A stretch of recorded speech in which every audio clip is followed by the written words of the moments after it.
Chers amis des rendez-vous, bonjour. Juin marque la fin de la saison culturelle après une succession de manifestations très variées, cinéma, conférences et voyages.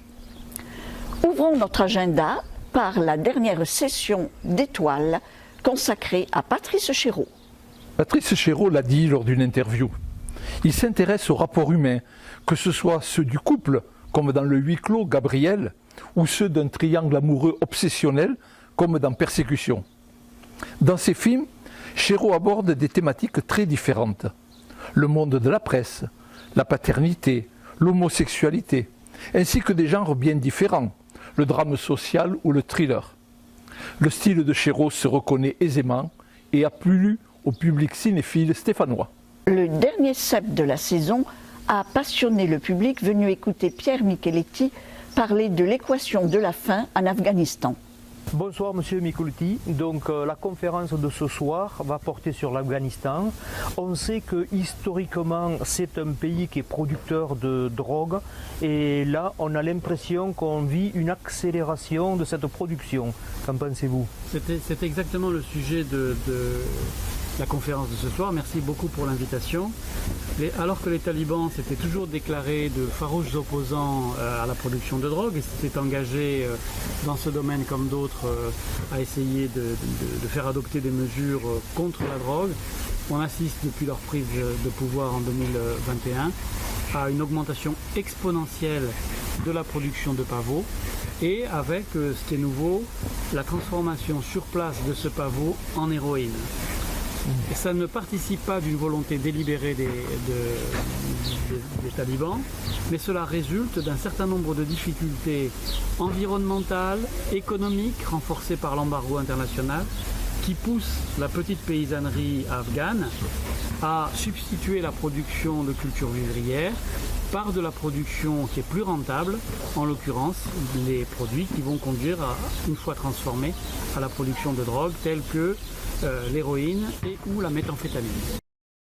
Dans ce pays, seulement 12% des terres sont considérées comme cultivables. Or, l'agriculture vivrière ne permet plus de nourrir la population. De plus, elle est désormais concurrencée par la culture du pavot, plus rentable. Sans compter que la production d'opium permet de soutenir l'effort de guerre des talibans.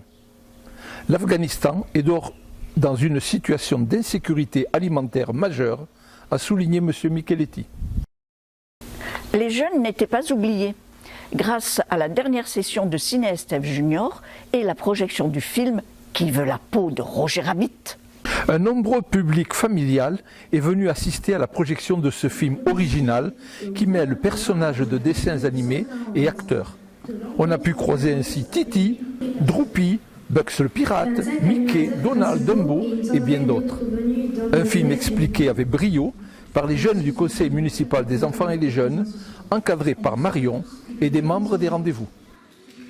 Une sortie à 7 a permis aux adhérents de l'association de terminer la saison par une belle découverte culturelle. 61 membres des rendez-vous ont découvert la ville de Sète le jeudi 16 juin. Une guide compétente leur a d'abord fait parcourir les différents quartiers de la ville, le canal Royal, la plage de la Corniche, sans oublier le mont Saint-Clair. D'autres visites étaient aussi au programme, celle de l'espace Brassens et la tombe du chanteur au cimetière Le Puy, celle du Miam, le musée international des arts modestes, si surprenant à découvrir, et enfin la visite du MACO, le musée à ciel ouvert qui permet d'admirer les œuvres d'art urbain, communément appelées street art, ornant de nombreuses rues de Sète. Voilà, chers amis, le numéro 45 de notre magazine vidéo Reflet s'achève sur ces belles images. Nous vous donnons rendez-vous en septembre pour une nouvelle programmation culturelle. Et en attendant, culturez-vous bien.